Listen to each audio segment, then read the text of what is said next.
All right, we are back here on the GSMC Baseball Podcast, bringing you our fourth and final segment, which is going to be touching upon some general news stories around the league, just some general news around the league that I did want to talk about. Now, usually these are news stories that I thought were not notable enough to talk about for a full 15 minutes, but I thought were still good enough to mention and put here. So usually this is what I do in my fourth segment, unless some big news does happen. And I want to talk about that instead, and I don't have time for it. So, yeah, let's get into it. So the first one is a relatively not big news story, but something that I think was pretty notable that happened a few hours ago. The New York Mets and free agent starter Julio Teheran are in agreement on a one-year Major League contract. Teheran had a career resurgence kind of with the Brewers last year, was out of Major League Baseball for a little bit after some really solid season with the Braves, came back with Milwaukee, had a really amazing start to the season with them, then ironically got blown up by the Mets in a middle of the year start and was not the same after that, ended the year off with a 3.80 ERA.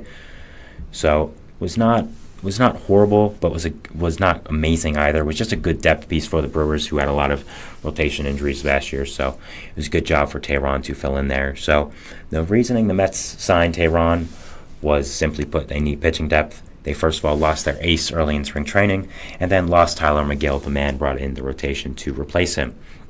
Now, Teheran originally signed with the Orioles on a $100K bonus if he would make the roster, but he did not make the roster and ended up getting released. And the Mets apparently came in second to him when he signed with the Orioles. So it was pretty likely that once he got cut from the Orioles and the Mets got these pitching injuries, that they would be signing him.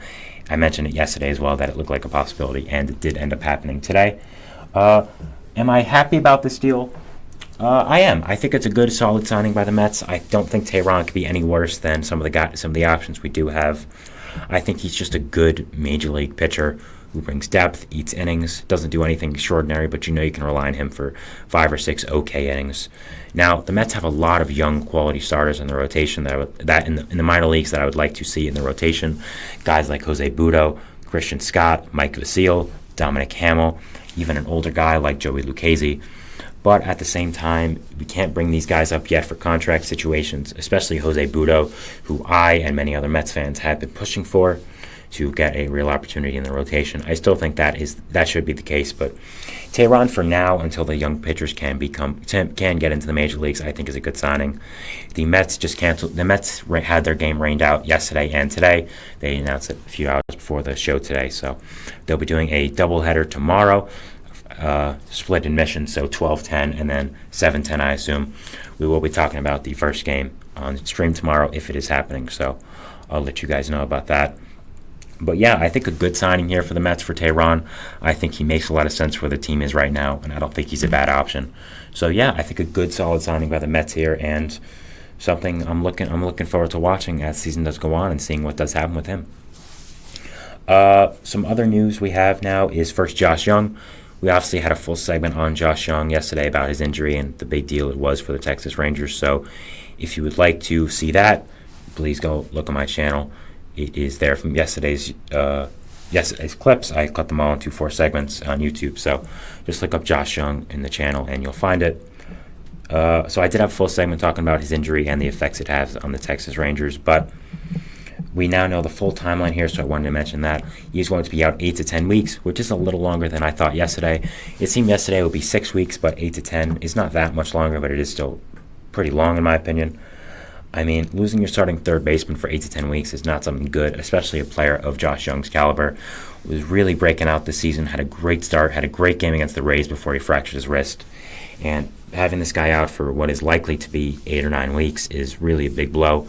Now, the Rangers do have a lot of replacements on the roster, as I talked about yesterday. Ezekiel Duran, Justin Fausker they just called up, probably for this reason, and Josh Smith, who's a bench bat.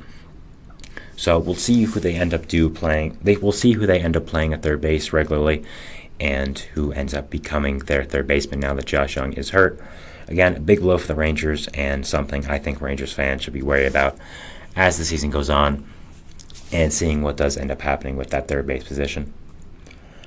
Some other news now we have is the Marlins. They traded for Emmanuel Rivera from the Diamondbacks. Rivera was DFA'd before, and they now moved on from him officially, trading him to the Marlins. I think it's a really solid move by the Marlins, honestly. I think Emmanuel Rivera is a really solid depth piece and a guy who can perform and be a positive asset for the Marlins.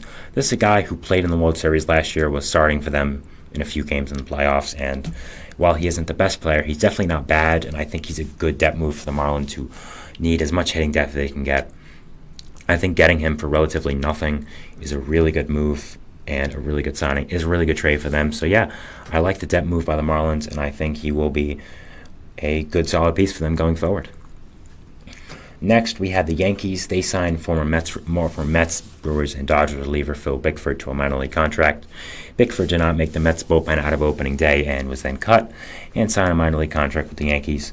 Again, as I talked about it, the Yankees are masters of depth, signing so many MLB caliber players to their depth team. Just trading for Jake Cousins, of course, calling him up. He was very valuable depth. I think Phil Bickford is going to be as well. Phil Bickford is a guy I would consider to be 4A. Not too good for AAA, but not good enough to stick as a major leaguer. I think there are a lot of people like that in the minors, and I think Phil Bickford is one of them. So I think it was a really nice job by the Yankees to pick this guy up. I'm wondering about the hair now because Phil Bickford is known for his very amazing long blonde hair. So if he has to cut that now, I think it would take away from his ability a little bit. But yeah, I guess that's kind of what you sign up for when you sign with the Yankees. So we'll see what happens. We'll see what he looks like there as well. So yeah, I think a really solid signing here for the Yankees. Just a really good depth move, and I'd be excited about this if I was a Yankees fan. I think it's a good move. Next, we have the Dodgers. They have claimed former top prospect Taylor Trammell off waivers from the Seattle Mariners. This is a really interesting move that I wanted to talk about. I also talked about it in the short last night, but that didn't really go into depth. But if you want to look at that, please go on GSMC Sports Network channel. Go to Shorts. You'll find my face, and you'll see Taylor Trammell in the title, and you'll see that. So with the Dodgers picking up Trammell, I think he's really good outfield depth, especially with the injury to Jason Hayward. You don't know how long that is going to bother him. It's not an IL situation, but it is just kind of an older player getting a back thing situation where you might have to deal with it for the rest of the year and the rest of his career. So I think bringing in Trammell as a lefty bat is a nice move, and maybe you see something left in the tank with him. You know, he was a former top prospect with the Reds, with the Padres, and with the Mariners before. So bringing him into their organization like the Dodgers, who know how to get top prospects back to their full potential, I think is a really nice move by his team and himself as well, signing there. So yeah, I think it's a really great claim by the Dodgers, and I think it's just an overall good depth move for them. A really interesting trade that happened last night was the Pirates trading for former second overall pick Joey Bart. Now, Bart was DFA'd by the Giants a few days ago. Not in really a surprising move, as he kind of fell out of favor with the Giants organization, even after being picked second overall by the team. Patrick Bailey, the young catcher, was the guy who really took the reins from him and became a really good player. So, again, not too surprising. So, I mentioned some places I thought Bart could have been traded, like the Marlins or the A's or something, but I did not expect the Pirates. But more thinking about it now, I think it's a good move. They have some catching depth, but Andy Rodriguez is out for the season. Yasmani Grandal is still rehabbing. So bringing in Bart as a short-term backup for Henry Davis is a really good move. You could see if he has anything left in the tank, and being in the rebuilding situation the Pirates are in, I think that playing him for some time whenever Henry Davis needs a day off, or even playing him at DH if you want to see if he has anything at all left in the tank would be really nice. Again, this guy was a former second overall pick, former top prospect, a guy I was really high on and I thought was going to be really good. So it's not like he was just some random prospect. So I think seeing if he has anything at all left is a really solid move by the Pirates, and I like to trade for them. Didn't give up much, and it's good for Joey Bart as well to get a fresh start. He's not going to work out in San Francisco, obviously, so good for him to go to Pittsburgh now. The Mariners have signed former Cy Young winner Dallas Keuchel to a minor league contract. Keuchel pitched with the Twins a little bit last year, was not great, but was just okay. I think it's a good depth move by the Marlins, especially they've had some pitching injuries throughout the year to Brian Wu, more especially, who's going to be out for a little bit. Yes, the Marlins have a lot of pitching depth already. They have one of the more accessible young pitching cores in the league, and AAA as well. But I think Dallas Keuchel is a veteran depth guy that you can bring up in a pinch, maybe starts one game, maybe comes out of the bullpen for a few, and you can see if there's anything there with him. Again, he's a former Cy Young winner. I think it's just a solid overall debt move for the Mariners, and I think it's going to be interesting to see how it does play out and see what does end up happening with Keuchel. The Phillies have DFA'd bullpen arm Connor Brogdon. Kind of surprising, as he was one of their more experienced ones, but he has not performed well over the past year or so, and he was the guy to give up that back-breaking grand slam to Spencer Steer of the Reds a few days ago, which we talked about. So, yeah, not too surprising in a way. I guess it is surprising a little bit, but not too surprising. So, yeah, that was the end of the news here. We're going to be recapping. We're not going to sorry, I'm so used to saying that. We're going to talk about the games that are happening currently as I am on stream at 4:24 p.m.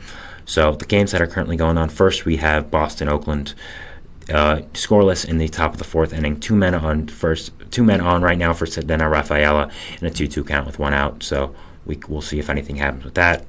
The Yankees Diamondbacks, as I talked about this, by the way, Aaron Judge just hit his first home run of the season to make it 2-1 Yankees. So really nice job by him to open up the scoring for the Yankees. And yeah, good job for him to finally hit his first home run of the season. I think a lot of Yankees fans have been waiting for it. The Guardians and Mariners are playing. The Guardians are off to a really strong start here against them with Jose Ramirez hitting an RBI double, Will Brennan hitting an RBI single, and Tyler Freeman also hitting an RBI to make it 3-0 Cleveland right now in the bottom of the first. So a really strong start by them to jump all over the starting pitcher of the Mariners, who is, let me get this here, starting pitcher for the Mariners is, sorry about this, it is George Kirby. So yeah, a really good pitcher for them. So a really nice job by this young Cleveland team to get out on offense and hit a really good pitcher there. So it is now bases loaded in the Boston-Oakland game. So just for that. And the last game we have currently is Cardinals-Padres, bottom of the first, 0-0, 2 outs with Ha-Seong Kim on looking to do damage. A lot of games have been delayed today. Met Tigers have been postponed, as I said. Reds-Phillies delayed. Royals-Orioles delayed. So, a lot of rain going through the East Coast. As an East Coast guy myself, I can tell you it's true. It's been raining all day. So, yeah, not really surprising here. So, yeah, just wanted to give you guys an update on these games going on right now because they are happening, and I want to talk about them because baseball does happen in the afternoon. It's that uniqueness from other sports that I also like about baseball. So, by the way, Boston just scored, making it 1-0. Emmanuel Valdez hit a sacrifice fly, so good job by them to capitalize on that opportunity. All right, so that is the end of the show today. I want to thank you guys so much for watching. Thank you for liking, subscribing, following the show. Again, you can find us anywhere, Facebook, Twitter, TikTok, Instagram, for more content and updates. Again, thank you for watching. Have a wonderful day, and we'll see what baseball throws at us tomorrow. Thanks, guys. Bye.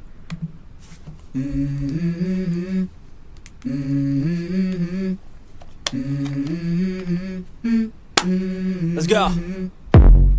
I wake up to a little bit of drool on my pillow, feel like it's gonna be a bad day. Yeah, I'm tired of shit, and the coffee ain't hit yet, damn ain't that great. I don't wanna go